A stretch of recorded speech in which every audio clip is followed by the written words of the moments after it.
so at this time. Thank you.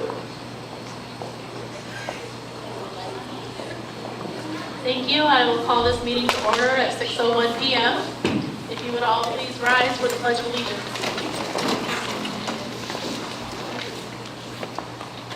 I pledge allegiance to the flag of the United States of America and to the republic for which it stands, one nation, under God, indivisible, with liberty and justice for all.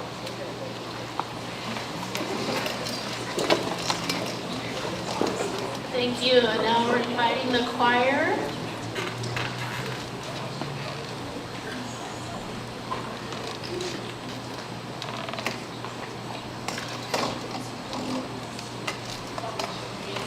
These are short.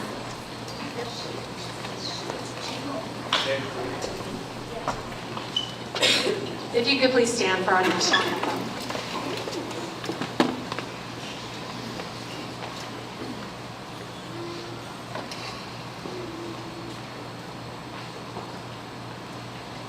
Oh, say, can you see by the dawn's early light what so proudly we hailed at the twilight's last gleaming, whose broad stripes and bright stars through the perilous fight o'er the ramparts we watched were so gallantly streaming, and the rocket's red glare, the bombs bursting in air, gave proof through the night that our flag was still there. Oh, say, does that star-spangled banner yet wave o'er the land of the free and the home of the brave?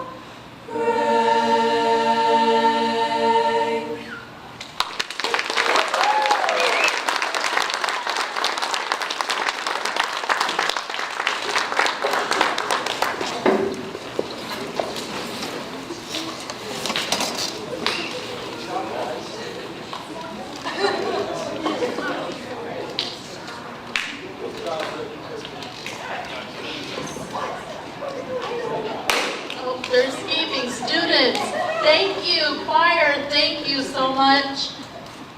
You're beautiful. Absolutely beautiful. They kind of escaped quickly there. I told him. Thank you. All right. That was a fantastic performance by our choir. So the first item in our board meeting today for discussion is the board calendar and public records request. So I will check in with the board. Any comments? Okay. Thank you very much. Next item on our agenda, we have the first reading of Select Board Policies 510BP, non-discrimination and affirmative action, and also our 5010B procedure, non-discrimination and affirmative action. Was there any discussion or comments on either of these? One question. We struck out hitting the heading that said affirmative action, and I wondered if because it wasn't labeled that, if somebody would say that wasn't affirmative action. I just didn't know why the heading itself was not crossed. And then I took something earlier that I just thought. Okay. I see we have it on the board policy, that heading is still there. Oh, So this, yes. Oh, Christensen, would you like to Answer answer that that? on the spot, I just wanted to say that it was crossed out because it would have been redundant in the way the revision occurred because it's up higher in policy. Perfect, thank you very much. All right, if there's no further. I just wanted to make sure we were kosher. Okay. Excellent. If there's no additional changes to this, then we will move both documents forward for second reading.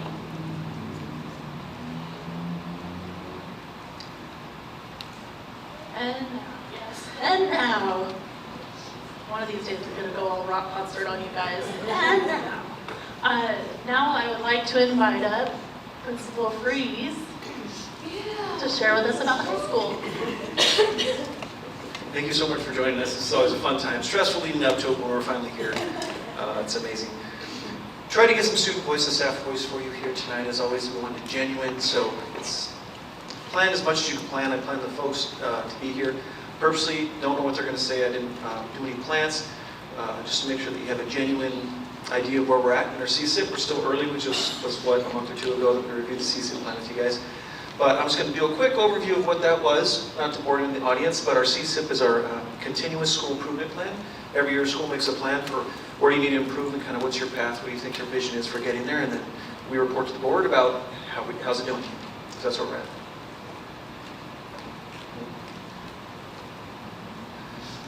So agenda tonight, we're going to surround around your 4 board goals. How those board goals are going to line up with the high school are going to be goal 1 is going to show you some student agency. Goal 2, you're going to see some CTE advisors. Goal 3, social awareness. And goal 4, Washington School Improvement Framework gap rating. So problem practice, don't worry, I'm not going to read that. So part of our problem practice, frankly not just Oregon High School, probably at high schools across the state and most likely the nation, is students are no longer finding relevancy. You've heard me talk about that years before. They don't find relevancy, and they also don't feel like they're empowered to be part of their education. So they feel like their education is kind of something done to them. They don't see a connection between where I think I'm going and where my family values, my family work is going moving forward, and I just don't see myself inside of the classroom in that. So that's something we're looking to change starting in high school, so that's our problem. Next slide. SPA data, that's the one accountability measure that we're publicly accountable, so I just want to let you know that is something we're looking at. You're going to hear a lot about a bunch of things tonight, but there's an eye on the prize, which is ultimately our students need to be able to do English language arts, mathematics, and science. Right now, we're above the state average in English language arts at Oregon High School. We're below the state average in mathematics by a few percentage points, and we're well above the state average in science. So that's where we're at. Those are kind of the public measures that we're accountable to you all. You all are accountable to the public. We're going to talk about how we're going to try to get there. So the vision for that, how we could get there, we want to make personal meaning through creation, exploration, and invention. You're going to see some of that tonight. We want to engage in meaningful, relevant learning, which is leading to deeper understanding. They see that relevancy, and I see how I connect to this. Therefore, we can get deeper. Believe their success makes a difference, and their goals matter. And connect through meaningful relationships where they're heard, seen, and loved by others. Tonight, the students, if I haven't got to yet, each student that speaks will talk to you. They introduce yourself, and they're going to tell you what their summit is. Summit's just a language used here at Oregon High School to say, what do I want to be when I grow up? What's my big, giant goal? What am I getting after here at Oregon High School? So they'll talk about that tonight. Goal 1, academic growth. So by May 2024, Oregon High School classrooms want to see evidence of growth in the area I'm talking about. So do students see themselves inside the classroom? Do they have ownership? Are they part of the voice in the room of how do I show my learning? What am I learning? Did I help co-design that? So I hope tonight you see some of that. And we'd like to measure that. So our staff has begun making a rubric for themselves, for stakeholders to walk. That's other teachers, students, preferably parents, and community members to walk and go, how much do I see this inside the classroom? So on the next slide, you'll see what they've come up with so far. Already some look-fors that we're working on, and we're still refining this with our leaders and our teachers and our students. What would it look like? What would you see with teachers and what would you see with students if this existed in a perfect world and we met our vision? In mathematics, we started delving into these waters with staff and students this summer. So we took students who struggle at the 8th grade with math or don't see themselves as math learners, and we took math in a completely different way, where they were touching things and exploring and manipulating and There was no formula per se or an exact right way to do it. They could get to it however they wanted. And this is a letter I just want to read you, 2 letters from students. These are students who did not like math in their past. They took their names off. Came to us in 8th grade really not wanting to engage. This math camp raised my love for math. I'm so confident with math now, I can use visualization and the techniques I used in the future. Patterns. Noticing the patterns was the biggest influence this camp had on me. I will definitely use them in the future. I don't know how I can communicate this, but the camp gave me a new way to think and do math. I can't express how confident I am in math now. This raised my skills in communication, teamwork, collaboration, and critical thinking, which really is the power of mathematics. It's not about memorizing equations, about how to find the area of a square, but really how do I apply this to my life moving forward. Second letter. Reasoning and talking are important because most people make mistakes in math. You need to double check with other people. By making mathematical connections, it makes doing the math easier because you don't have to build all the cases one by one. You can just solve it. Making sense in math is important because you first have to understand. When you draw out the math, you see color instead of just black and white. Visualizing in pictures and numbers helps you see both worlds. Intuition means that sometimes you just have to trust yourself. These are letters they wrote to themselves to remind them later in the year. Then we took our leaders through the same math. What we did is we gave them cardboard and there was a pool, and my assistant principal, Mrs. Marquez, we said you need to float as much weight as possible and ultimately one of your bosses. So they had to build is surface area better, is tall walls better, do we need to reinforce the floor for water? So it wasn't just a simple math equation, but it took engineering, common sense, design, and out-of-the-box thinking to build them. So that was pretty fun. Bring our teachers through as learners so they would realize what the students are going through. Next up, I want to invite April Burns. She's one of our English language arts teachers, and she's really grabbed hold of this and said, I really want to work with students to co-design the learning. How do I explain to a student a standard and what they should do with it? I feel like I'm holding that. So I'd like to invite Mrs. Burns up here now to speak on it. Thank you, Mrs. Burns. Hello. Is this work? I never talk in these things, so I don't know. Like, Pretty if I close. get weird, like, let me know. Okay. So a couple years ago, Mr. Fries and I, working through my evaluation system, kind of were grappling with this question of how do I get more agency out of my students? How do I get ownership in my classroom? How do I get them talking more and me talking less? Because that's really what we're looking for, right? So this year we talked a lot about that, and finally he just said, what if you give them the standard? What if you just show them what the state says you have to do this, and have the kids kind of grapple with that? And it's just birthed this like amazing community in my room of like question and answer and creating rubrics and really understanding what they're learning. So I have Cash Sanders here. He's one of my juniors this year and just absolutely crushing it. And we're going to kind of question back and forth. He's going to talk about his experience with that. So Cash, I know you have to say your summit. So after you do your summit, can you kind of talk about the experiences we've had in English this year? I'm Cash Sanders, like she said, and I plan to be an English teacher. And that's about it for my summit. Perfect. So what, with student agency and ownership, have you kind of noticed in the classroom? What have you been doing? Can you kind of walk them through that process for us? We've been able to really grasp the content more.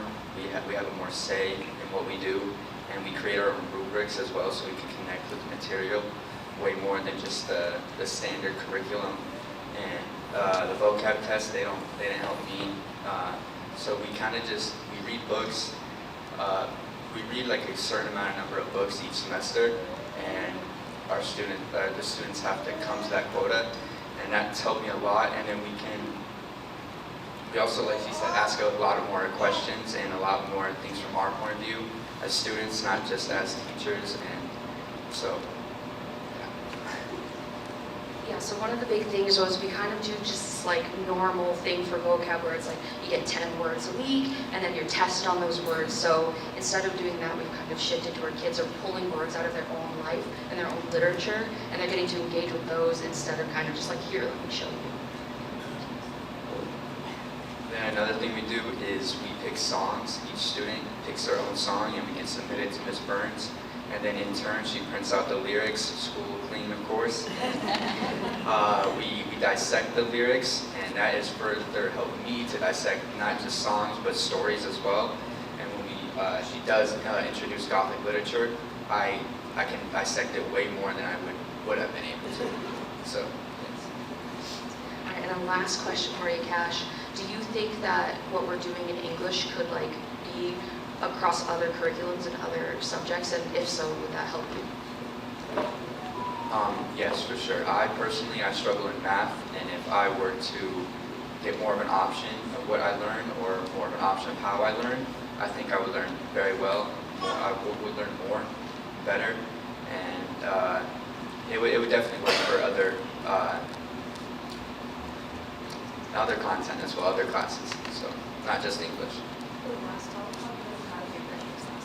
Oh, I was top of my class this last semester, 98.55%.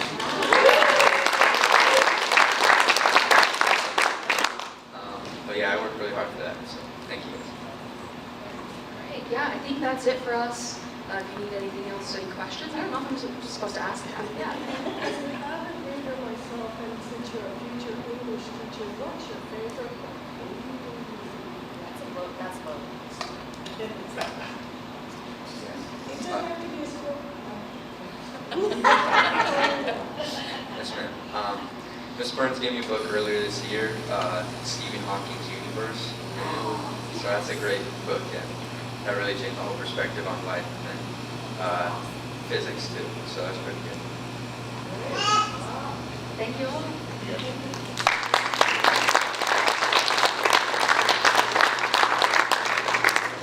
Cash, did you ever think you'd be talking about English in front of the school board in your freshman year? That is awesome. Well, good evening, board. Matt Carlson, CT Director and an Assistant Principal here at Orting High School, as you know. We're going to talk about our goal 2, which was community partnerships. And I'm going to tell you a story. Our stated goal for this year was to increase, around this goal, the board goal around community partnerships, was to increase the number of representatives that sit on our CT Advisory Board from a program representation, the 6 programs, down to where we have representation for each course within each program so that our students can have access to resources, networks connected to each kind of course that they're studying within our CT programs. I want to tell you a story real quick about why this goal is so powerful and how it all comes full circle and why I believe this goal you have as a board is absolutely crucial to the work we're doing in the Orting School District. Last year, you'll recall, we brought in lambs. And Chrissy Hather was a community partner from Godsland Farm. You heard from Chrissy last year. Unfortunately, she moved out of the district. She helped us establish animals and an animal program in our district for the first time in a long time. Those animals were housed at her farm locally, and she supported us in a great big way. She moved up to Buckley. She's establishing a new program up there. And so what ended up happening is she gave me an email in August, and she said, "Hey, Matt, I need to tell you about an incredible opportunity, and it's mini cows." My new neighbor, Coleman Young, who's up in Buckley, he's got some mini cows, and I'll make a long story short, but he breeds mini cows. And these mini cows he'd like to donate to your school in service of your kids and their learning in animal science and in the FFA program. And then we throw in a guy like Dan Neelan, who started last year as a parent partner and helped us have kids have animals off-site in addition to Chrissy. And Dan, we didn't have a space to put, I've been working with the city to get permission to put animals on site. We didn't have a place to put 5 mini cows in August. And Dan Neelan said, "I'll take them, I'll support your program, I'll support your kids," Dan and Laura Neelan. And so we moved those mini cows up in August, and first weekend in December, we brought those mini cows here to Orting High School. And those were a donation that a community partner brought us, and that network brought us, that included parents, kids, business partners, and community, all in support of learning outcomes for our kids. That's why we do the work we do, and that's why we appreciate these community partnerships. So we're going to bring our FFA kids in now. We want to introduce you to mini cow number 22, sorry, mini cow number 22 and 23, because they're herd animals. We're bringing 2 in. Keep the noise down, see if we can get them to come in.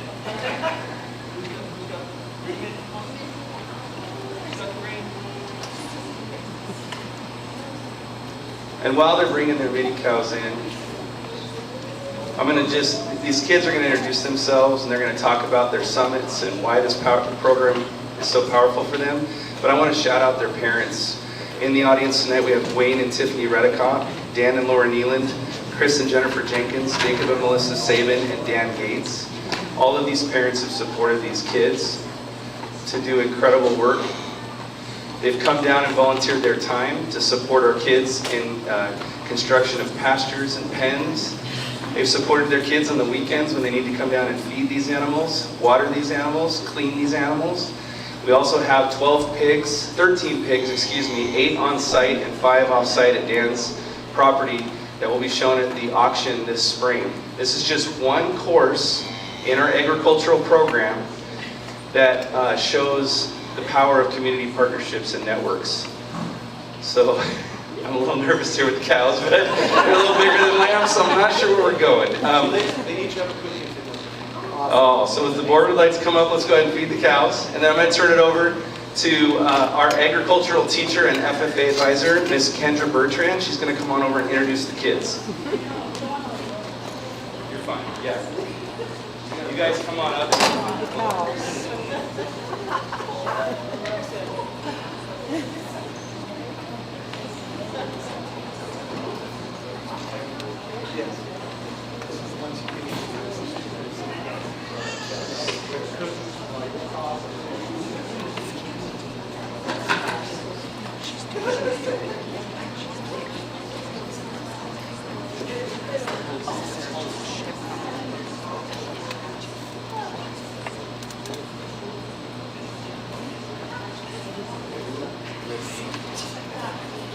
Kendra, give names. Names of the cows.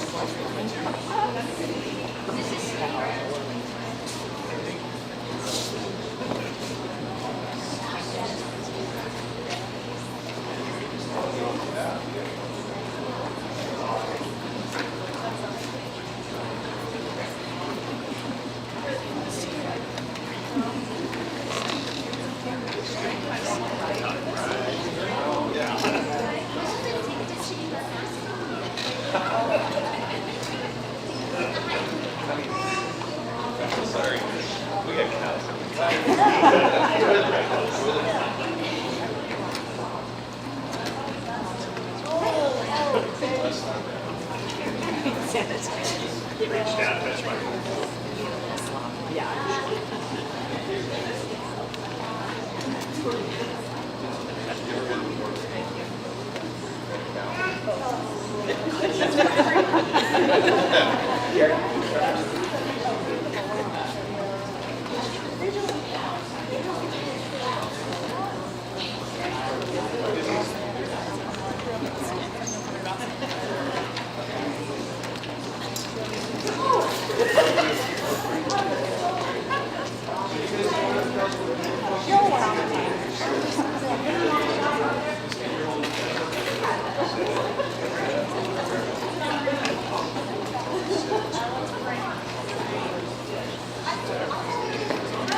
All right.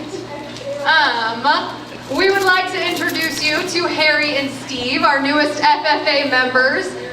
We would also love to thank the board specifically for saying yes to all of our crazy ideas and dreams, but more so the community for supporting those ideas and dreams. Without you guys and all of your help and support, we would not be able to house these animals. We wouldn't have enough hands on deck.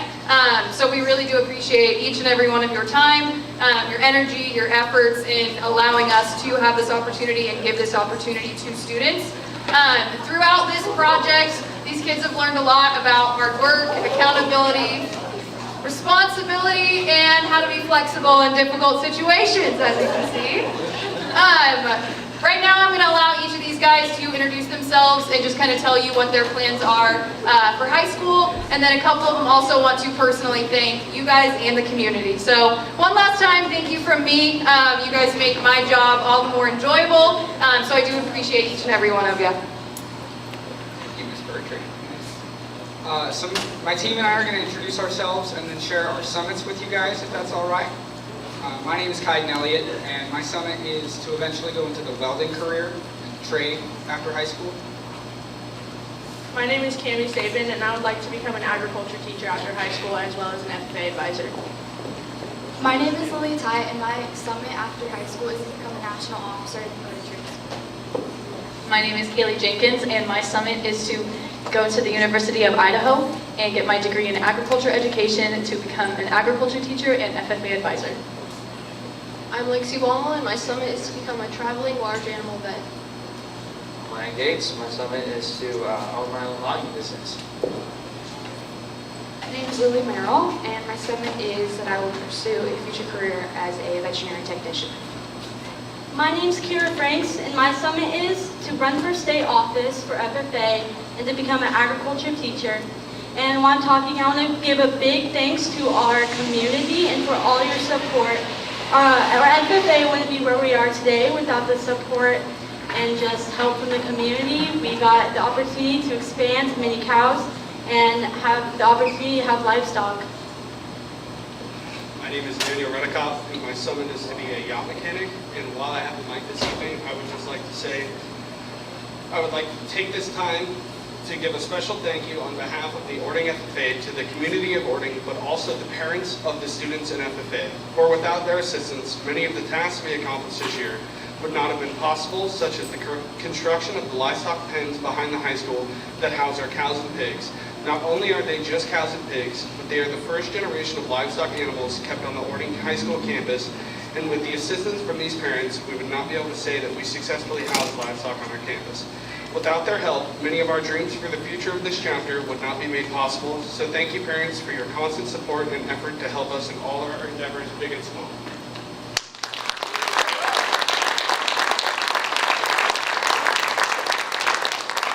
So for the three students that they decided, we'll just stay with the cows. That's Taylor Gates, Audrey Fries, and Cooper Nealand, and they're out there. I don't know off the top of my head what their summits are, but I know this, that right now it's about taking care of some cows.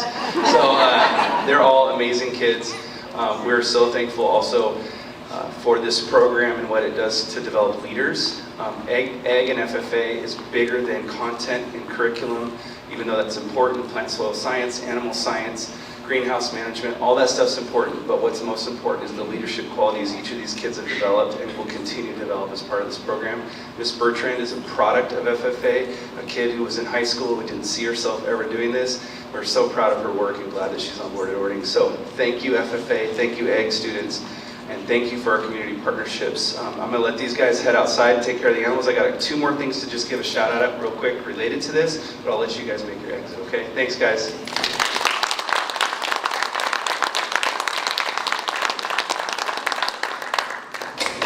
So as part of this expansion of our community partnerships, see what happens is, and you guys know this, when you do cool things, people want to be a part of it, right? So this is how that works is we get an email from Graham Hay and Feed earlier this year. The owner who just took ownership couldn't be here tonight, but he sent a representative, so come on up, Keaton. Graham Hay and Feed reached out.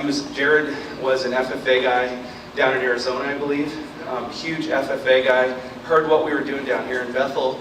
Doesn't have the programs and the types of things they're doing up there that we do, even though they're right in his backyard. And he said, I want to support your program, I want to support your kids.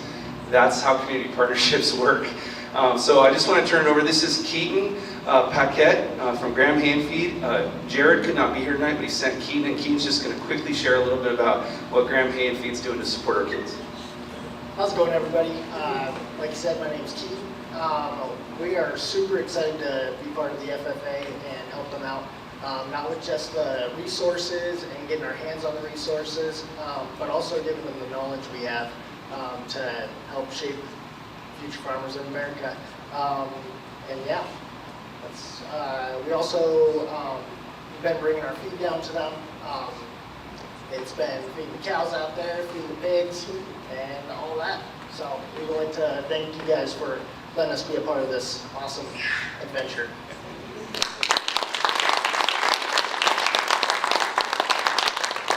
By the way, it looks like CT is going to buy a new runner over there, huh?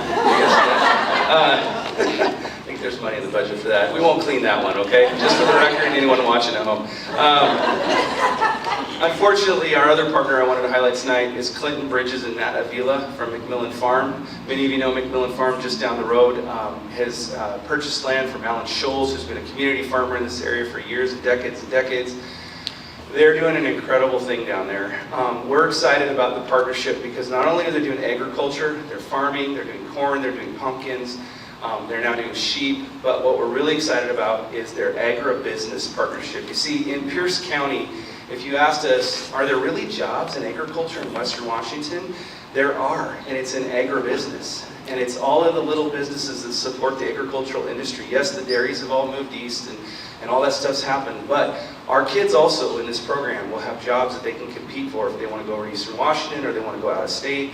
So there's a lot that goes into this, and unfortunately Clinton and Matt couldn't be here. He had to run because, believe it or not, goats were biting rubber grommets on gates and getting out, and he got a call and had to run down to the farm.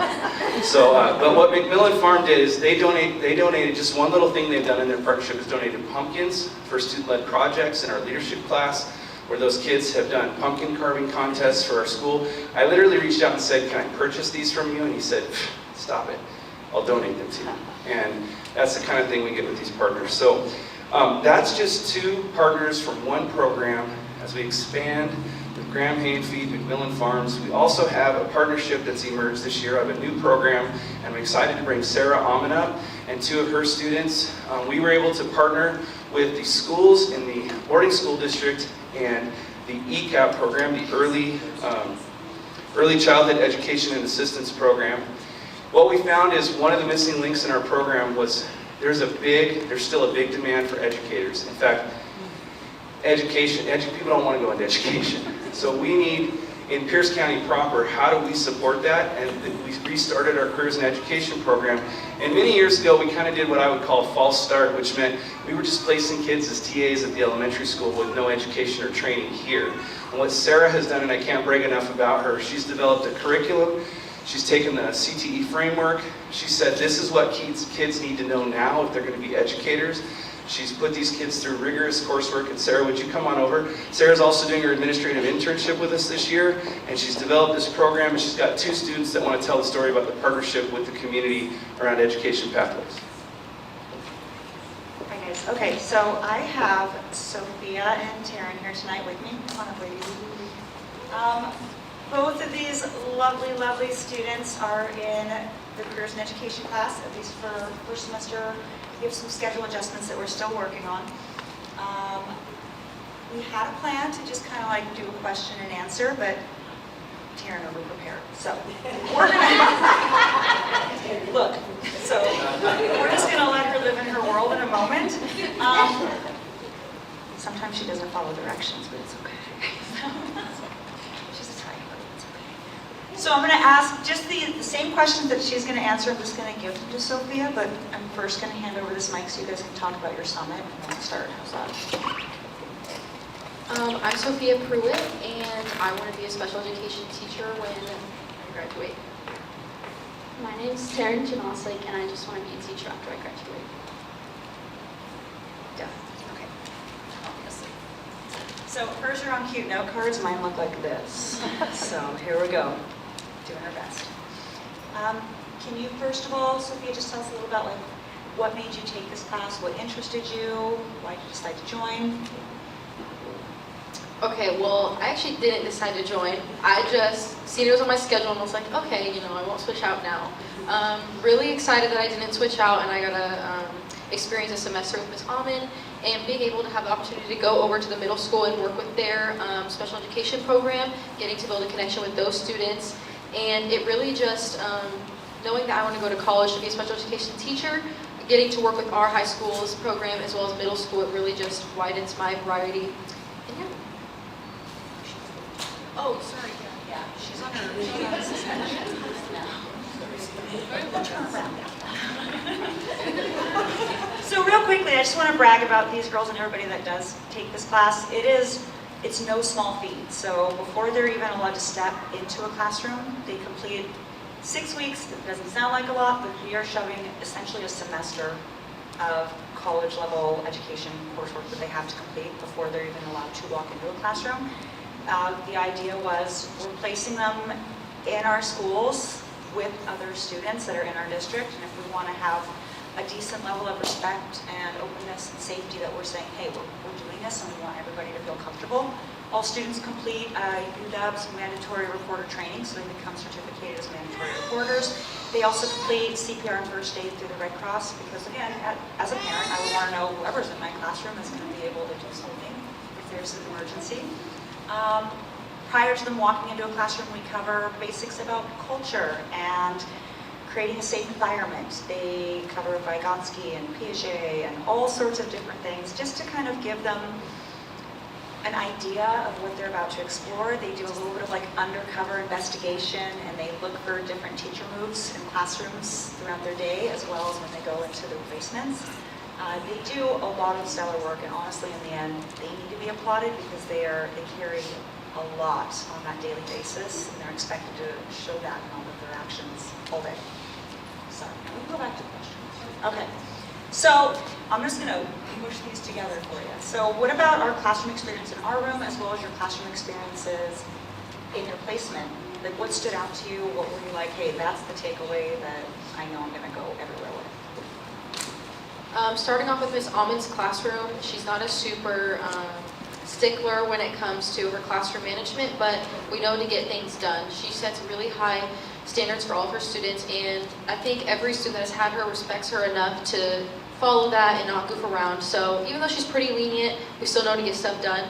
As well as going over to the middle school, it's definitely different for everyone. Everyone is in different environments, but at least for me, the program they have over there is obviously outstanding. They are very good with their students, very good one-on-one, and really just giving the students all the needs that they need fulfilled to prepare them for coming up to the high school. It's beautiful. Thank you. I'm just going to give Taryn the mic, and we're going to move away. So this is her time.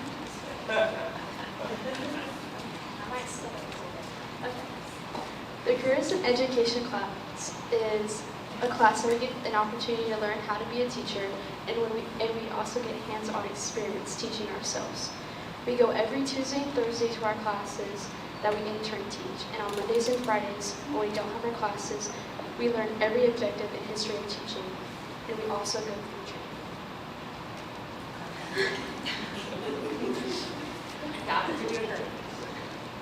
My time in the class is a great experience. Ms. Collins allows me to have hands-on experience with the students, and through that I have a connection with those students. Whether it's helping them with math as a one-on-one teaching experience, or reading to them as a class in front of them.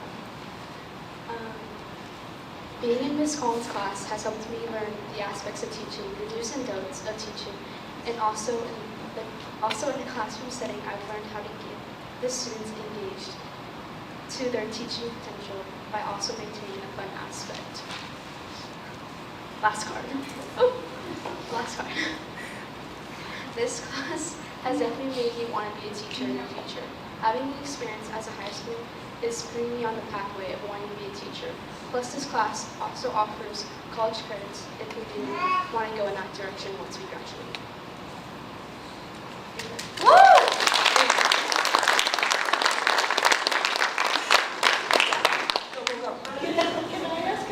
Thank you, Sarah. Oh, you want to go back? Oh, questions, yes. No, I did tell them to go. Sorry. Miss Reynolds. I'm JJ's dad. JJ class, I'm his dad. Really? He wasn't, when I was in there, I didn't work with JJ, but he would come in sometimes. But he really liked to work in the library, so we would get his company for 10 minutes, but he was always eager to get out of there. Sorry, any other questions before I tell them to run again? I just have to say that I have some friends in special education that teach it in the school, and they have nothing but amazing things to say about this. They say that you're so good with the kids, and they love having you there. What do you think is like, for special ed, what do you think is the most difficult part of that? There's so many parts. I think patience. You're never going to walk into a classroom and you don't know what to expect, because it really could be a tantrum for 3 hours because their bus driver was gone. Like, you really don't know. So I just think having just genuine connections as well with the students and getting to really understand them on a personal level, not just a para to a student or a teacher to student, but really just person to person. And yeah, just really, really having patience, because like, they're here to learn and to adapt to everything just as everyone else. So.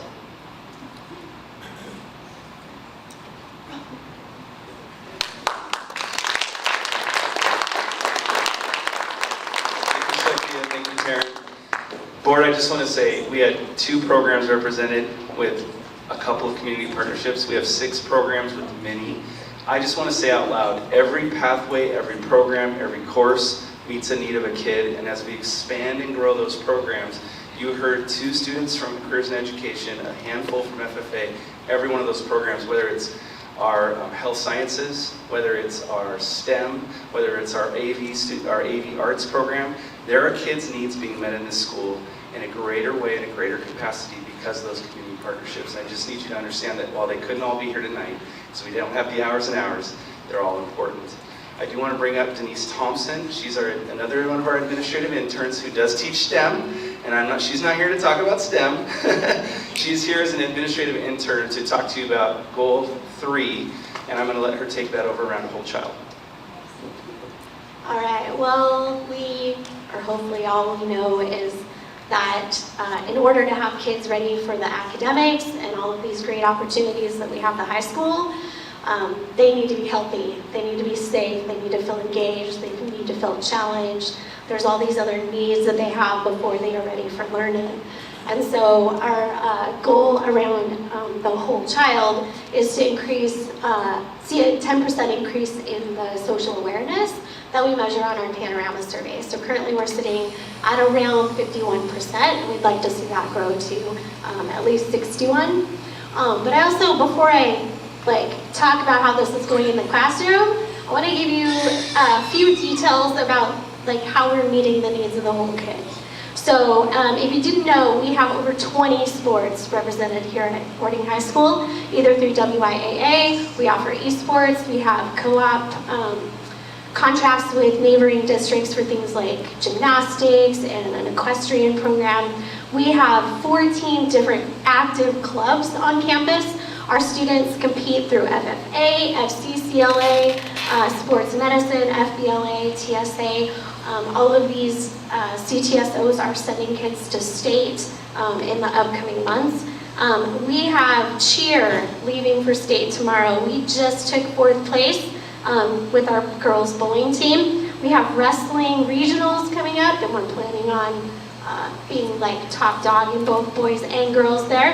And we are still not too far out of the running for boys basketball making it into the playoffs. So our kids have tons of opportunities here outside of the classroom. In addition, we are trying to help them with their mental health and through their social emotional learning as well. We have 3 different mental health providers that we're contracting with to help support kids. We've made 36 different referrals. We still have a waiting list. We still need more support in that area, but we're getting it done. We're trying to support these kids.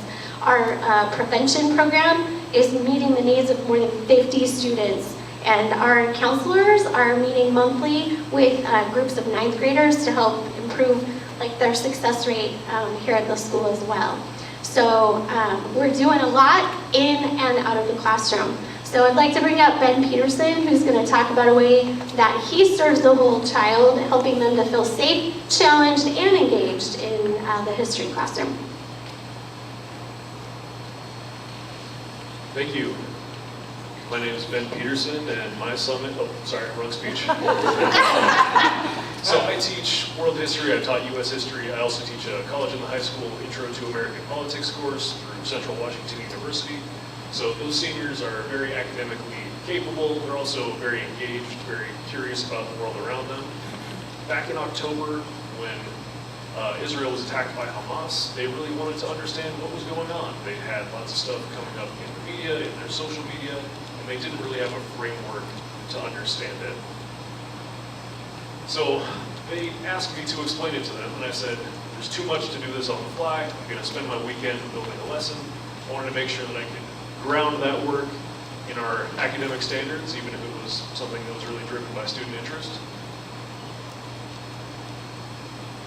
You can put all of them up there. Thanks. So we don't really have a secondary social studies curriculum to speak of, but we do have some materials that we use. One of these is called Facing History, which has some good kind of ways that we can talk about difficult topics. We spent some time reinforcing norms and talking about ways that we can hold each other accountable for what we say without shutting people down. So the next 20 minutes was 4,000 years of history condensed as much as possible from A to Z, from Abraham to Zionism, if you will.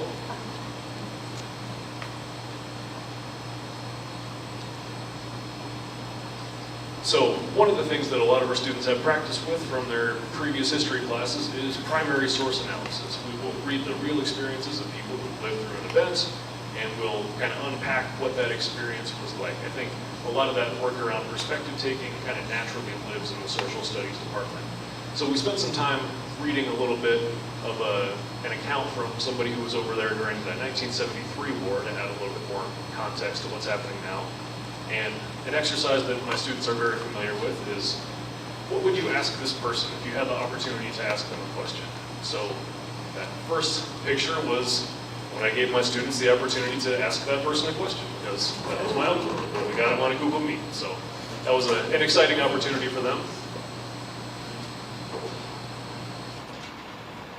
So that took a whole day, barely got it in. The second day we spent researching different groups. I had students break into groups based on student interest. They're researching the perspective of the Iranian government, the perspective of the Lebanese government, Students for Justice in Palestine, various pro-Israel lobbying groups. Because the point was to really try and understand what all of the groups involved here want out of the situation, how they feel about it. And there's only so much you can do in 2 days, but I think by the end of that work, we got to a point where students have the breadth and depth of knowledge to at least have context for what they're seeing as they continue to follow the story. Any questions from the board?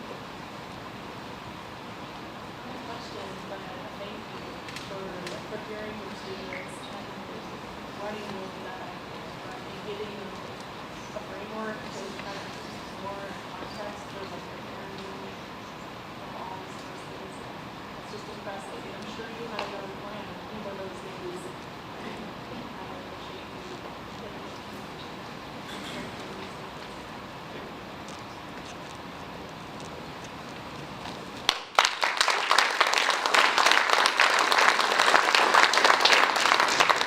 Teaching history was a lot different a few years ago. Something I appreciate about Mr. Peterson is jumping into a current world event and a politically hot topic. It takes an art and a craft and a neutrality that I'm really proud to say that represents our community very well. Next up, we have Ms. Almond to introduce our next section as administrative intern this time. As administrative intern, I'm going to let Mr. Carlson speak first. So, many years ago when I was a school counselor in a middle school not too far from here, we brought peer mediation to our school. As our goal around Whole Child really talks about, it's about perspective taking and developing empathy. We can teach that, we can try to get curriculum that teaches to that. We also have to have avenues where conflict can be resolved in civil ways, and we can teach kids that if we're going to say this is how you do it, you got to have a way to do it. Easier said than done with teenagers, right? Very challenging with teenagers. Peer mediation is a trained process where students lead other students through conflict resolution, help them take perspective of their student peers to solve conflicts. It is crucial that we teach this generation how to do this so we can get it right for this next generation. So peer mediation was something that I asked Sarah to lead this year, to take this work on, and she's going to introduce our 2 students who went through the training. We're just on the ground floor of this, and I'll let her kind of talk about these students and why they got into this. Hi again. I missed you too, don't worry. So here we go. These are 2 of our students. We did an application, we opened it up to the whole school prior to the event happening. We had so many more applicants than we thought we would, to the point that we had to start narrowing down, creating categories, and identifying like where are we going to get the most bang for our buck? Like, who are our students? How can they be beneficial? And you really have to start like identifying how can we meet the needs of our school and our students to really pull this together. These are 2 of our standouts, and so they're here tonight. Thank you guys once again. We're back to the list for questions. It's just easier that way. So first I'll let them introduce themselves, and and then we'll just kind of run through and hear from them. I'm Carly Castro, and my summit is to study to be an anesthesiologist. Hi, I'm Dallas Guy. My summit is currently to go to Harvard and then climb higher from there. All right, so we're just going to start with the basics here. Question for both of you is going to be like, why did you apply to this career mediation program? What prompted you to say this is something that I want to get involved in? I honestly, it was something that I was looking forward to because I'm very involved in the school. I do ASP, I'm in leadership. I try my best to be super involved and get out there. Peer mediation was something that I saw and something that actually my mom told me to do because she says that for me I'm a very people helper person. And she wanted me to get out there, and I had this really big issue of complaining about I don't know how to help people. So the opportunity came up and I signed up for it. Okay. So the reason I signed up for peer mediation training is originally Ms. Harmon is the one who introduced it to me. She thought I'd be good for it. She told me just kind of the basics of what it's supposed to be and told me why I thought I had good qualities for it. And I just wanted to see where to go and how to help the school and how to apply it. So I went to the training. Okay, so what were you seeing on campus that kind of motivated you to want to do this? Like, what was the catalyst or the factors that you said, this is where I can be helpful, this is where I can make a difference? There was a lot of, but still is, a lot of little conflicts that you'll just see around campus. You'll see in the hallways someone just yelling at other person. But it's like, it'll go away. But also it's like, for me, I have personal experiences with my friends where they'll just get mad over each other over little petty stuff. And it was getting nowhere, and it's ruining friendships and ruining the environment of school, our whole school. So I just noticed, and I would pick up on drama from this friend group here and this friend group there, and see that it's making a disconnect in all of them. So I feel like,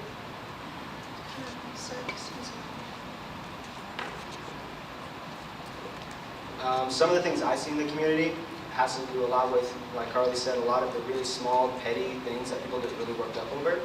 And part of the hard part about seeing how these are small is oftentimes these things going on is in public. They're not in private or talking about it between themselves. There's a bunch of people behind them, there's friend groups, and more information is getting spread across people, and eventually the story kind of gets twisted up. They can't really properly communicate what's going on in this conflict. So one of the very positive things about peer mediation training is when it happens, you're in a private room, and you guys are actually just working out what's really happening, speaking your mind, getting through, hey, what really happened? And when there's no one else egging it on or making it bigger than it seems to be, it really helps you realize that the problem's not as big as it seems, and it's really easy to work with. Last question. Where do you see this program going? What do you hope to see come out of this? How would it be seen on our campus, with our students, with our culture, our climate?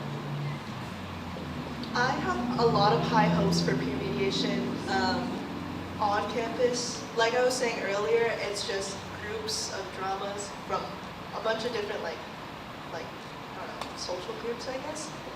But it honestly affects them overall. And because some of them will get in drama with their friend group, so they'll join a different friend group. And then they'll go here, and then spread rumors about this one person. It just keeps becoming a bigger problem. Like Dallas was saying, it gets out of proportions. So breaking it down and really working through those tiny things, I would honestly, I'm hoping to see a lot of improvement in how students will interact with each other, how their attitude will be towards each other, overall helping everyone engage with each other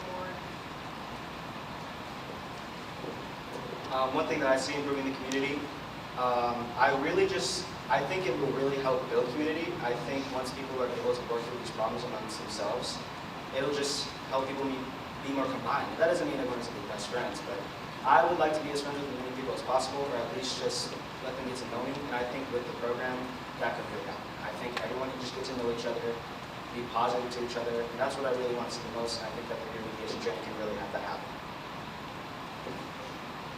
Questions? Yeah, I'm curious, how do students get access to a peer mediator? It's my turn then. So we just created, and there was a lot of behind the scenes planning that had to happen, because the next step after the training occurred, we had to start coordinating and scheduling, so everybody's peer mediator schedule had to be broken down. We had to identify opportunities for students to then be pulled out, because there's never a situation where it's one student. There's always two peer mediators at every situation, just so that it's cohesive and it's equal. What we've done is created an application, a form, I guess, that there's QR codes that are being placed all over the school that's just like, hey, would you like to reach out? So they have that option where a student can literally just scan a code and fill out the form, and it goes directly to Mr. Carlson, to our counselors, to myself, and we can kind of prioritize, identify, and set up that schedule with the students that we think might work best for that opportunity. But they also, if somebody goes to Mr. Carlson or they go to their counselor and they have a concern, an issue, a complaint, everybody is kind of in a position where they'll go, hey, you know what, I have a great idea on how we can get this taken care of. Why don't we just put you and so in the same room, and let's go from there. And so then our students get called in. It's like a fantastic little Power Ranger moment for them. Another thing that can happen is sometimes students might not realize that might be an option, or they might not feel comfortable taking the initiative. So hopefully, if they're mature enough, another friend or someone can see that and also suggest it to Mr. Carlson and Ms. Ahmed or the counselors, and let them know that's happening, and then those administrators can reach out to the students and suggest it too, and that's another way they can come and do the mediation training, or the mediation experience. Anything else? Who does the training? Is it from an outside source? Is it I believe it was CRT. It's an outside organization. They came in, they brought in their curriculum. The kids went through 2 almost 8-hour days of just full training. It had like some like role plays, and there's a lot of like videos, like practice opportunities for them. I love peer mediation. It's a fantastic program. We also have excellent mediators. We also, again, very good. Just wondering, in your experience thus far, how do you feel that the students that you are working with, do you feel like they relate to you as a peer a little bit more openly than they would as an adult? Actually, we have not had the opportunity to meet up with students quite yet. My first experience actually is tomorrow. So I'm looking forward to that. But I'm really hoping that we can engage a lot with the students, see how comfortable they can get, feel out the I'm really interested to hear how those students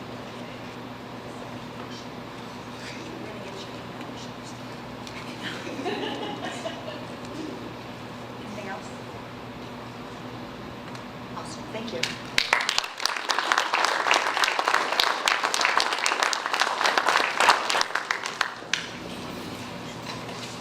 All right. All right, thank you. I think that was pretty quiet. Let's try this one. All right, thank you, Sarah. All right, so our last goal, Mr. Carlson. Thank you. Our last goal is around student support services, and it was, it is that by May 2024 we are going to decrease the WSIF gap rate for our students on an IEP by 10%.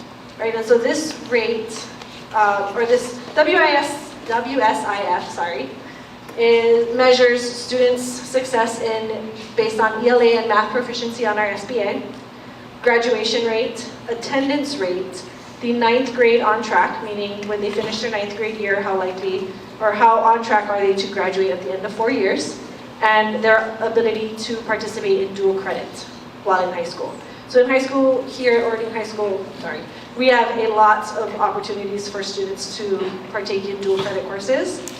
I would say probably about 50% or more of our classes, especially offered through CTE, are dual credit for students. Right, so when we look at our WSIF rate, we are well above And kind of all the blue is great scores for us when we're looking at all our different subgroups. Our one lowest, which is in fact still above the state threshold, is for our students with disabilities, right? All of our students who have an IEP. So that is the group we're really wanting to tackle and try and improve that. And in order to do that, we have begun implementing a student-led IEP process, right? We want to give students the opportunity to kind of share with us and tell us how they learn instead of us telling them how they learn, right? Kind of flips the script. So to tell us more about this, we have a student, Savannah Crouch, and we also have one of her teachers, Miss Julie Bannon, who will talk to you about it. So we're going to let Savannah introduce herself, and Miss Bannon will tell us a little bit about how the student-led IEP works, and then she's got some questions for Savannah.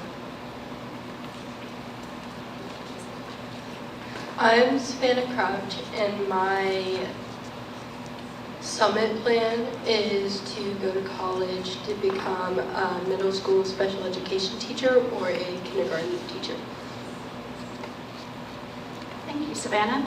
I'm Julie Bannon. I am one of the special ed teachers here at Orion High School, but I also am one of the CTE teachers who teaches consumer math.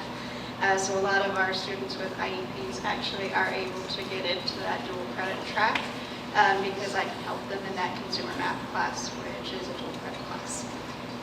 Our student-led IEP process, we started about 3 years ago so that students actually had an opportunity to give voice to their own IEP, rather than us going, this is what you need, this is why you need it. It's turned out to be fairly successful. Students are advocating a lot more for themselves. Savannah is a great example. Even though she's a 9th grader, she is a great self-advocate. And one of the things that I know she only just found out tonight, and so did Mom. But we always do, as part of special ed, we do like a beginning of year assessment, we do a mid-year assessment, and then we do an end-of-year assessment just to see what kind of growth the kids are making.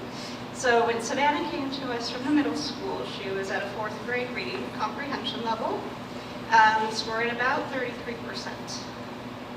I just tested her a couple weeks ago for the mid-year assessment. She came in at the 7th grade level.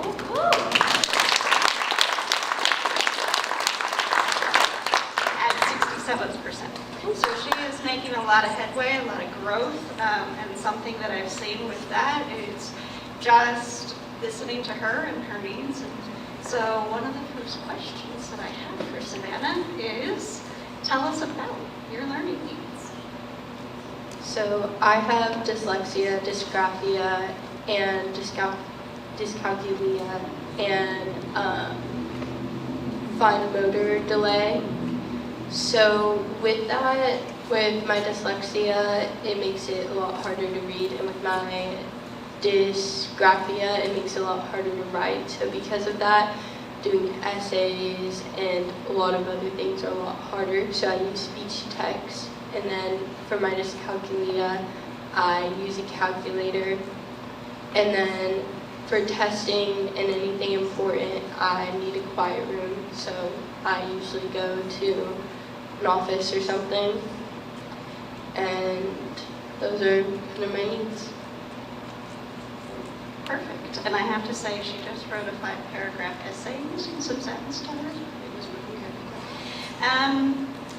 So you recently went through a student-led IEP. What do you like about the process? I kind of get to choose what I need and what will help me, and I also get to like talk to a teacher about the things that I need and understand it more. And how is your experience with the IEP process here at the high school different from what you have done in the past? It allows me to decide what I want to do a lot more, and it also, a great example of this that is completely different is when I was at the middle school, I had a reading class to improve it on morphology, which is a great way to improve reading in special education and really all students.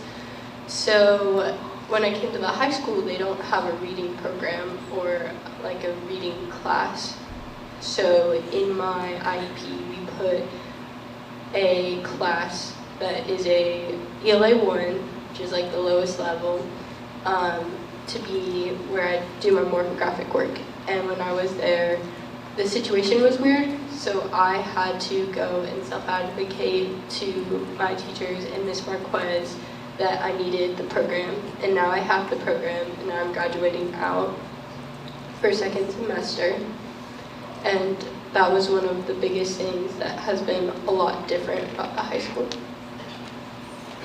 Thank you, Savannah. So do you feel that you are given opportunities to take ownership of your own learning then? Yes, I would feel that it is a lot more open to me being able to express what I need and getting it done. Perfect. And that's kind of the process that we want to take for all of the kids that we have for a student with an IEP, is to really encourage them to take ownership of their own learning. One, because we have a lot of kids that do want to be college bound, and as soon as they leave high school, they're not going to have people like us that are advocating for themselves. So they have to learn how to advocate for themselves and learn about their disability so that they can actually talk to other people about it, especially when they go into the workplace. So do you guys have any questions for us? I just want to say thank you very much for sharing your story. It's got to be hard for any of the kids to get up there and talk to a bunch of adults that they've never really met before. And I think that as a human being, we all have struggles that we face. And I just really applaud you for sharing that information with us. And I love the fact that you offer yourself and what you knew you needed. And that just says a lot about the program there and you as a person. You make it happen.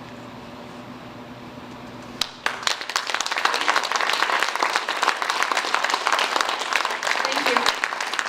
Miss Ahmed will come right back up, and we've got a couple of students to help close us out to talk about culture here at OHS, as well as unified sports, which we just had tonight, or this afternoon. Hi, for those of you that don't know, I'm Sarah Allman. Pleasure to meet you. Okay, here we go again.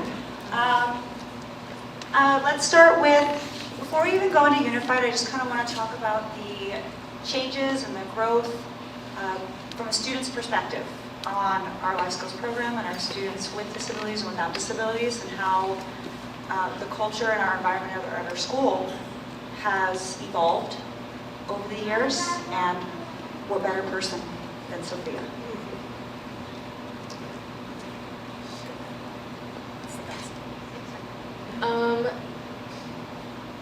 My 9th grade year was obviously all online, with the exception of coming here every other day. Sophomore year, finally coming back full time.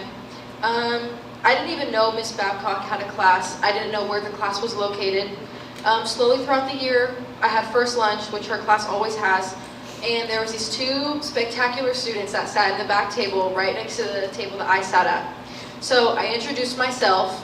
I started sitting with them more, and they introduced me to Miss Babcock's class because they are two of her students.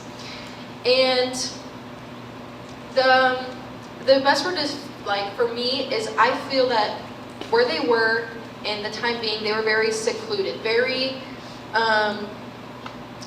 lunchroom to class, class to class, class to lunchroom, you know.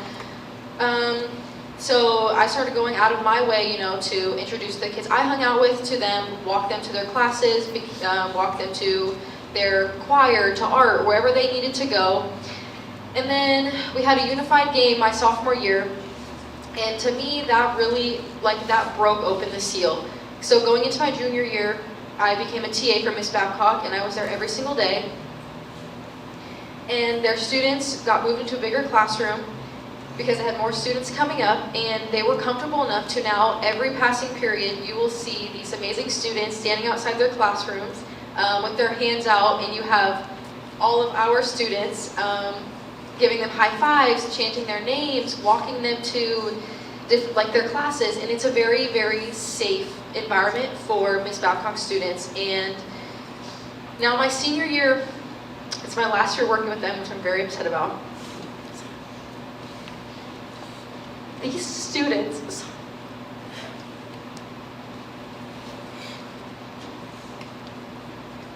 Pause. Just take a stretch. okay. They are amazing people. They're very life-changing people. And I think Ryan and Zach do an amazing job of being able to run the Unified Games. And at the end of the day, every student that steps foot in Ording High School deserves the high school experience. No matter what, no matter how they learn, how they look, how they act. And it's really amazing that our school has built such an amazing environment that they can have tantrums in the hallway, and you're not going to see kids, oh my gosh, did you see that? They are very, very helpful, to say the least. They're able to be in gen ed classes, so we have students in art class with Coleman, we have them in choir, we have them in band, we have them in PE. They go to math classes too, ASL for one of the students that is deaf. And it's just very, very heartwarming, to say the least, that our school has built just this environment around these students. And I have kids that go to other school districts and they don't do Unified Games. They don't even know that they have a SPEDS program or anything like that. So it's really, really special and just heartwarming for me, because this is what I want to do. So it's really sad that I work with these students. You know, I know their needs. I have taken them out to eat outside of school. I have gone to prom with them, homecoming, birthday parties. And so it's just really, really sad that it's my last year getting to work with them. So.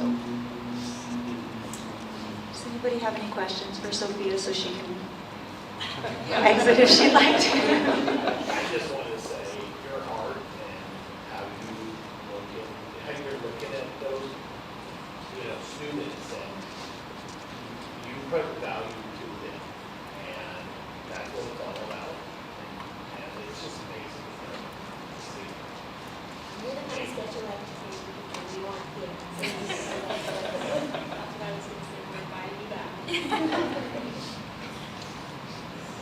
I just wanted to say that the family, as an autistic graduate, We love JJ. So Sophia's definitely going to be missed. She has made an impact. She has single-handedly done so much work with that program, with making sure that everybody has an opportunity and voice and is recognized and celebrated.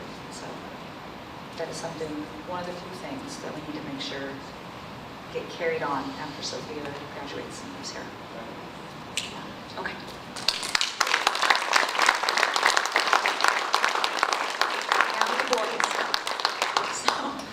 This one's easy. I had questions. I can ask them, or I can let you guys explain. What would you like? Okay. One more time, right? It's getting crusty, so. Oh, I'm going to let them introduce themselves and tell you their summit. Hey everyone, I'm Zach Martinez, and my summit is to be an electrician after I graduate. Hello, my name is Brian Dickerson. My current summit is to win my third state title. It's okay, they're modest. Not a lot of hard work or anything, it's fine.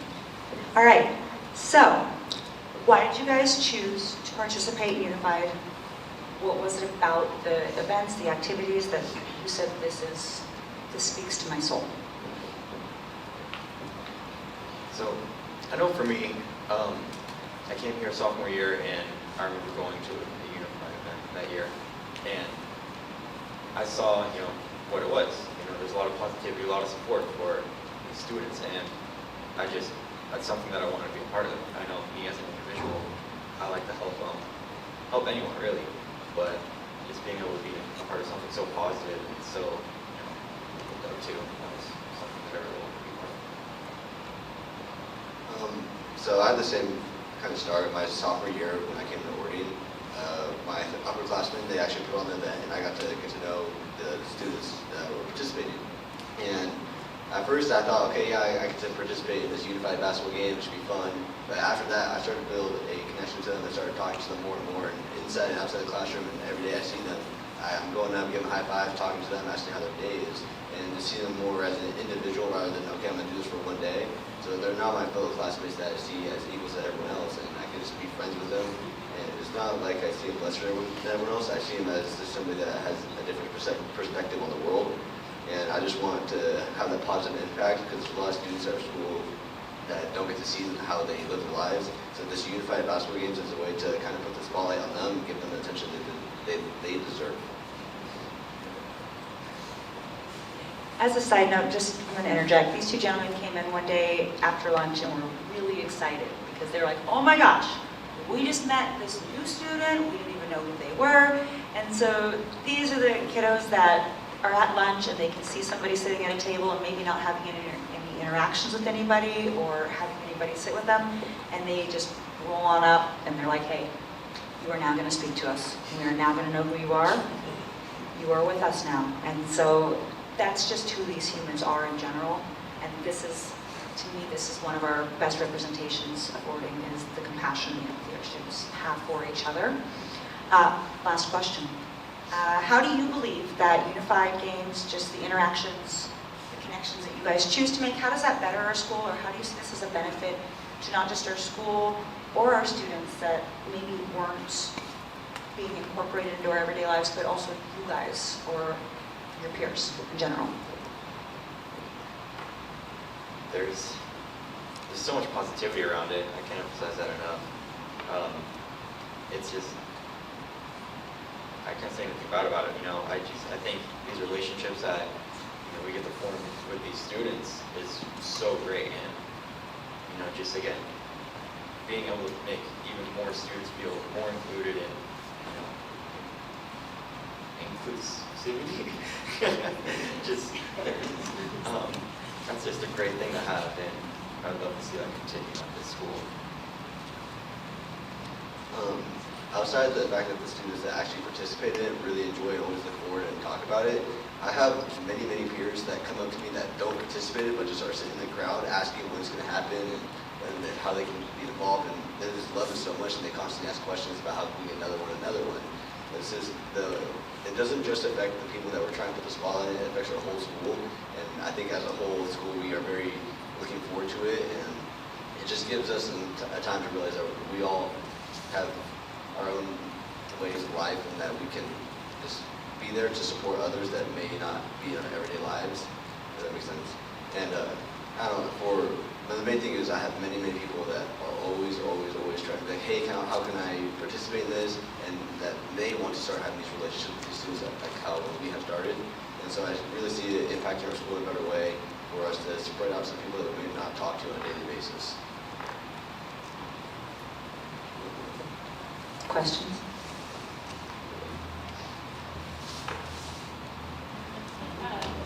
I had the opportunity to watch a pickleball tournament, which was unified, and some basketball game, which was fantastic. I think I want to recognize the organization and the energy that you put into hosting this event that does have this overwhelming benefit to students and to the school and the culture here at these schools.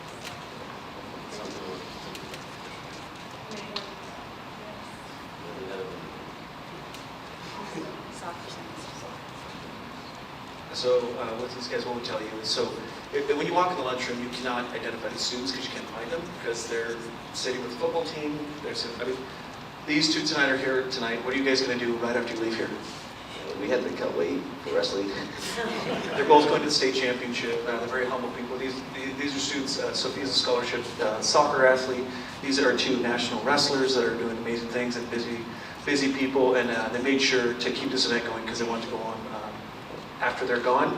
So they're special humans. So we want to thank you guys both for doing that and helping work with the younger guys and gals to keep this going. So thank you both.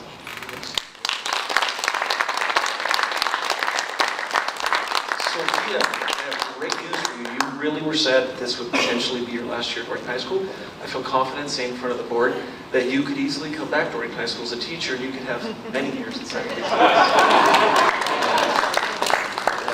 Sophia didn't say her real summit. Sophia, why don't you tell them what your real summit is? Mr. Freeze's job.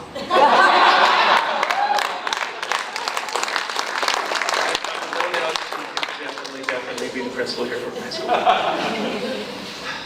Sorry that went long. We tried to have genuine relationship, or some genuine reports to you guys from students inside the voice and staff inside their voice about how we're working to make Orton High School a place that they can tie relevant to their lives in the trades, in personal connections, and all throughout the school. So forgive me if you went a touch long. The cows were a little bit hard to logistically organize as well. Is there any questions to jump from the board or anything you need from me? I would just like to say that this is why we do what we do, is to see the success that our students are having, to hear their stories, to hear from your team of amazing educators, and to hear from you about all the great things that are happening here in the high school. We have lofty goals for each of our schools, and I just want to applaud your work to get us there. So, their work. Absolutely, yes. I just want to add that,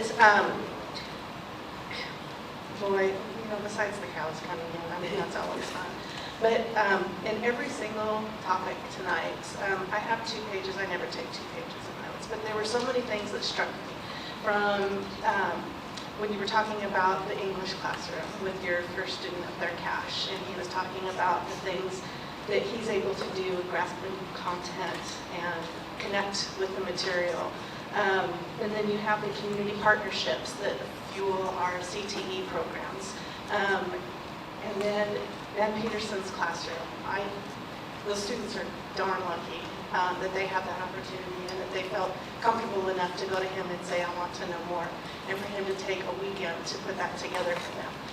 I wish I could have been a part of those 2 days, actually. And then rounding it out with what we saw here. I had made the comment earlier that I think we're on the cusp of changing education. And what I saw here tonight is the beginning of the hard work that's been put in, yes, but I see it changing in front of my eyes. Education's looking different, and I love it.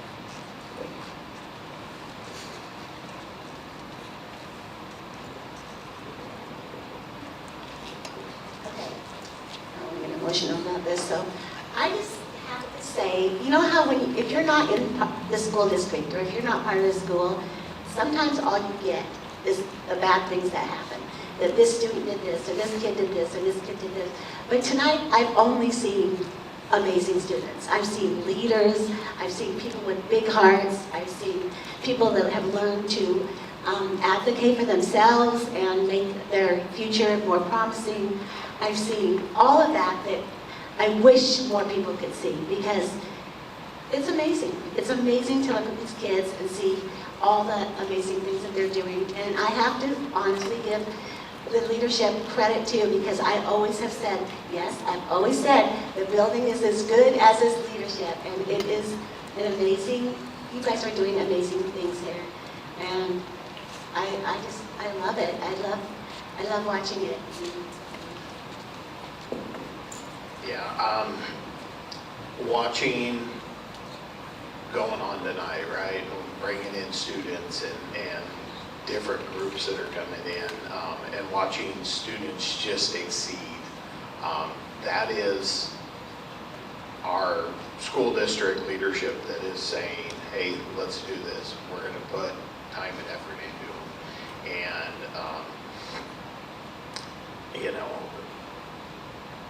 it brought me to tears tonight, right? Sitting here, and, that's amazing. Not amazing, but, that's, it's not what you want to do, right? You're like, hey, I'm not going to do that, but yeah. But it's awesome to see this, and you guys are doing an awesome job. Let me say that.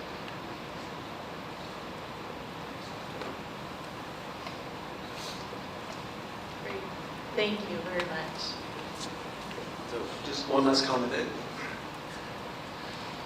we can have great ideas in leadership.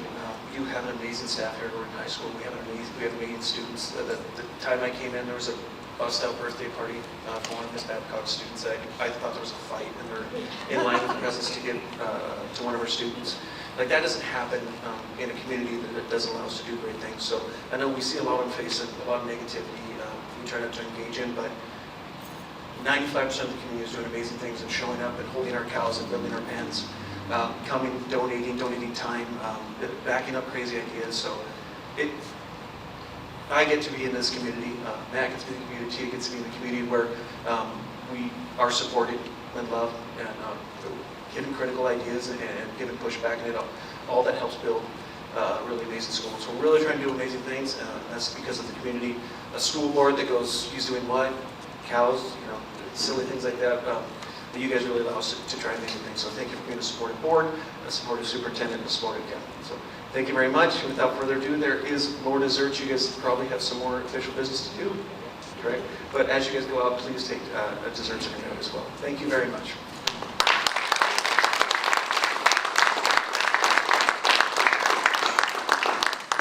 We're going to take a little bit of a break. Please do help yourself to the delicious desserts on your way out. And parents and community members, thank you. Staff, all of us really appreciate your investment in your kids and our schools.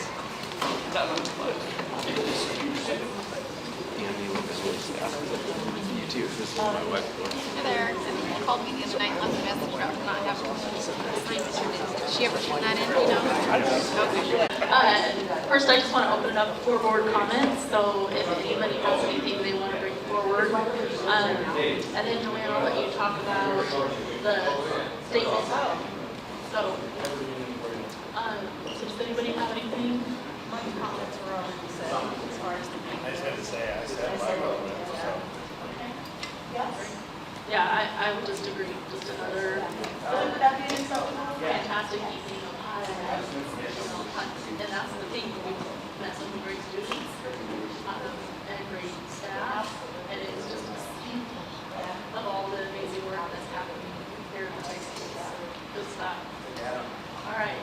So Joanne reached out to me the other night and talked about putting out a statement from the board or a letter from the board to the community about our bond. So she had drafted some content. I turned it back over to Ed and his team so that we could tune it to some of our other messaging that's happening in relation to the bond. And so, Joanne, I thought I would turn it over to you to talk about, why you wanted to do this and any thoughts and board. This would be something that would come from the group of us. So I just wanted to check in and see if you were on board with us putting this out as a group. So, Joanne. Well, I was just actually, I was, of course, at all the sporting events that I have to go to all the time. I don't have to, but I go to. And there's always that question of why are they running it again, right? And I felt like as a board, we could make that so very clear. Why, this is why we're running it again. And just coming from, as a united board saying, this is what we need, this is why we're doing it, this is what is lacking, and, and just being united in our thoughts as far as passing the bond. And I didn't, so then I asked Ed, I had to look over it because I'm like, I don't know if it's even legal half the time, what I'm doing legally or not, but he said that we could do it as a board or I can do it individually. It's totally up to you guys. And he was going to look at it and he's going to edit it. They take some things. This is edited. Oh, okay. I was going to say. Okay. Okay. Anyway, that's in the title. Either way, it's fine. If you don't want to do it as a board, it's fine with me. So that's really where it came from. It's just a clear statement from us as to why we're doing this and our needs and support from the community. So I know that one of the friends that I have that used to be a principal wrote a letter to the council about our bond, the importance of the city being united with the school as far as, helping with the bond and making statements and things. So I think all those things help. I just think it all helps, and so just whatever we can do. When I grabbed this and opened it and read it, I felt it was detailed to the point. It was good, and I could see where you were coming from with it, and I think we should. I'm good with it. So.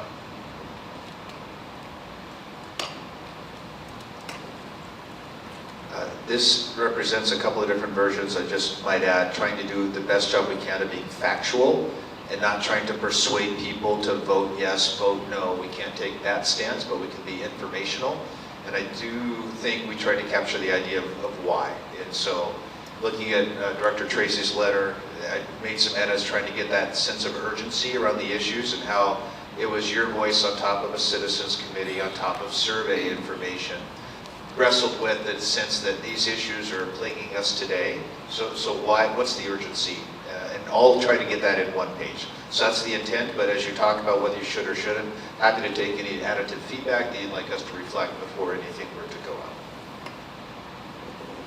Yeah, and I appreciated Joanne's passion that came through in her original letter, and asked Ed to run with that and make sure that we were putting out a statement that was legal. And I think too that putting out something from all of us is another opportunity to demonstrate that we're aligned in this mission to pass the bond, and aligned in our commitment to the community, and that it's one more opportunity for people to hear why it's so important that we pass this bond. So that was kind of my thinking, and I was appreciative to Joanne for taking the first run at it, and I like how it turned out. So I'm good with this being a statement, and I didn't see any changes personally that I wanted to make, but we're open to any ideas you all may have. I kind of gave my feedback to the original draft, and I'm looking at it now, and you did edit it after. Okay. So I definitely agree with every single point in here, and if you all feel that this is, we all know you're one in all of our thoughts and processes that have gone through this, so I'm perfectly fine and all good with putting it out there as a board letter to the community. Yeah, I have no objections. You got all the facts right, you got the why right. I was a little concerned about was a little bit too persuasive, but if nobody else feels that way, because I didn't want, as in swaying a vote, which is the thing. So I was a little worried about that, but I'm the only one that thinks that, but it's just on time. I will say it's the second to the last paragraph. Our children deserve the same opportunities as students in neighboring districts. While I believe that, I'm just wondering if that's a little too, I don't know. And just, I like to keep it as close to what all of our mailings are and all of the factual information that's already been out there. I think as I'm looking at that might be that last, our children deserve the same opportunities, not that they don't. I would like to have them have better opportunities, but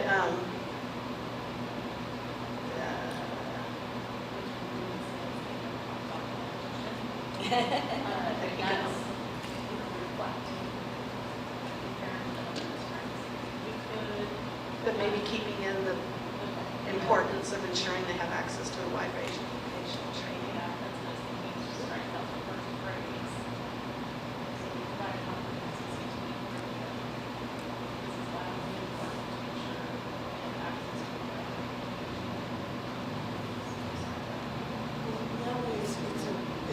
an opinion rather than a judgment. Yeah.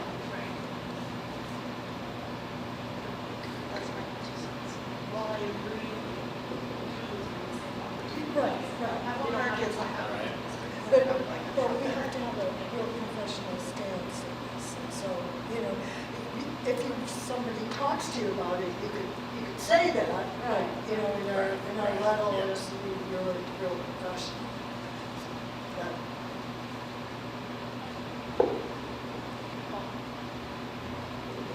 Okay, so it sounds like we're all on board.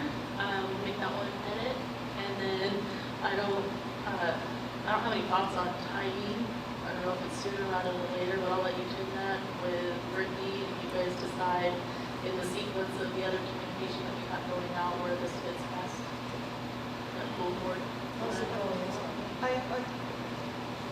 No, how is it going? Director Madigan asked how it would go out. We would push it with Parent Square, make sure our parents and guardians push it on our social media channels and do alert on our website. So it's not something we would mail out, snail mail, but we would push it on our normal channels. Can it be, I'm wondering, printed and like the flyers? Or is that too much getting it out?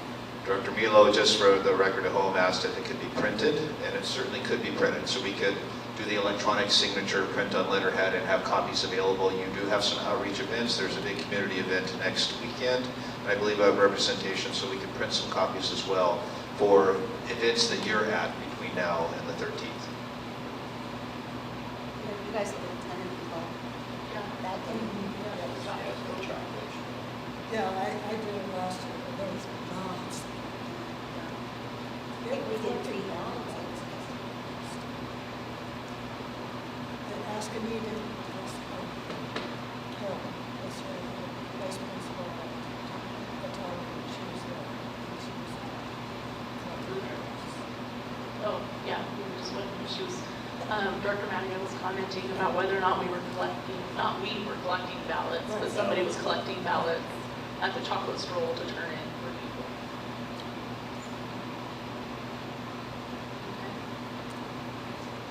We'll be doing that at our table, I don't think we can do that.